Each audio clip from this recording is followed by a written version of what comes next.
Hi అండి అందరికి. మనందరికీ తెలుసు కదా, రీసెంట్గా తిరుమల కొండ మీద కొంతమంది రీల్స్ పిచ్చితో కొండనే అపవిత్రమైతే చేస్తున్నారు. మనందరం చూసినాం.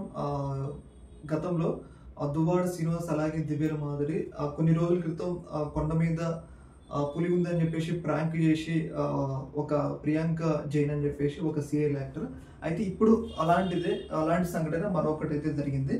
ఇది అలిపిరి వద్ద జరిగిందనమాట. ఒకసారి అయితే ఈ వీడియో అయితే చూడండి.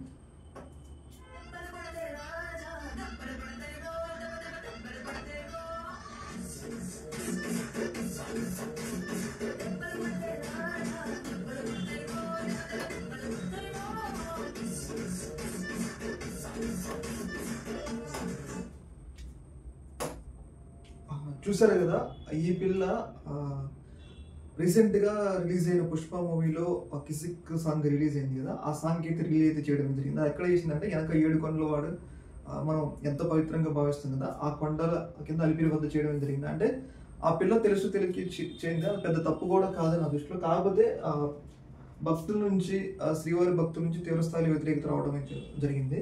ఆ మీద తీవ్రస్థాయిలో కామెంట్లు అయితే రావడం జరిగింది. అయితే ఆ కామెంట్లు వచ్చిన తర్వాత ఇట్లా క్షమాపణ చెప్పింది, క్షమాపణ చెప్పింది అన్నమాట.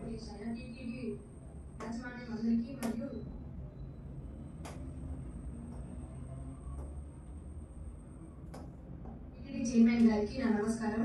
ఏదో తెలిసో తెలియకుండా నా తప్పు చేశాను, నాకు తెలియదు ఇలా చెడ్డగా వెళ్తుంది అనేసి. ఏదో క్లైమేట్ బాగుంది కదా, అవి ట్రెండింగ్ లో ఉందని అలా చేసేసాను. ఇంకోసారి తప్పు చేయనని మనస్ఫూర్తిగా చెప్తున్నాను. దయచేసి ఈ తప్పును క్షమించండి, ఎప్పుడు ఇలా చేయను. నన్ను చూసి ఎవరైనా అలా చేయాలనుకుంటున్నా దయచేసి అలా చేయకండి, అలా తప్పు చేయకండి. నన్ను చూసి ఇంకోసారి ఇది చేయమని నాకు మనస్ఫూర్తిగా చెప్తున్నాను. పాపం ఈ పిల్ల చాలా భయపడ్డది. ఏంటంటే రీల్ చేసింది అనమాట అలిపిరి వద్ద. కాకపోతే ఆ పిల్ల కూడా అనుకోలేదు అది ఆ స్థాయిలో వైరల్ అవుతుంది, నెగిటివ్ కామెంట్స్ వస్తాయి అని చెప్పేసి అనుకోలేదు. కాకపోతే రీసెంట్గా టీటీడీ చైర్మన్ ప్రభుత్వం కూటమి ప్రభుత్వం వచ్చిన తర్వాత కొంచెం కఠినంగా ఉంటున్నారు ఇలాంటి విషయాల్లో. ఏదేమైనా కానీ ఈ పిల్ల మాత్రం ఒక్కసారిగా భయపడింది అంటూ ఎలాంటి సందేహం అయితే లేదు. ఎవరైనా కానీ తిరుమల కొండ వెళ్ళినప్పుడు అది ఎంతో పవిత్రమైన ప్లేస్, అక్కడ దేవతలు తిరుగుతారని కూడా మనందరికీ తెలుసు, చాలా మంది చెప్తా ఉంటారు. అలాంటి సందర్భంలో అలాంటి పవిత్రమైన ప్లేస్కి వెళ్ళిన తర్వాత దేవుడి మీద భక్తి ఉండాలి, కానీ ఇలాంటి రీల్స్ ఇవన్నీ చేయకూడదు అనేది నా అభిప్రాయం. ఈ యొక్క అంశం మీద మీ యొక్క అభిప్రాయం తెలియజేయండి. Okay, thank you.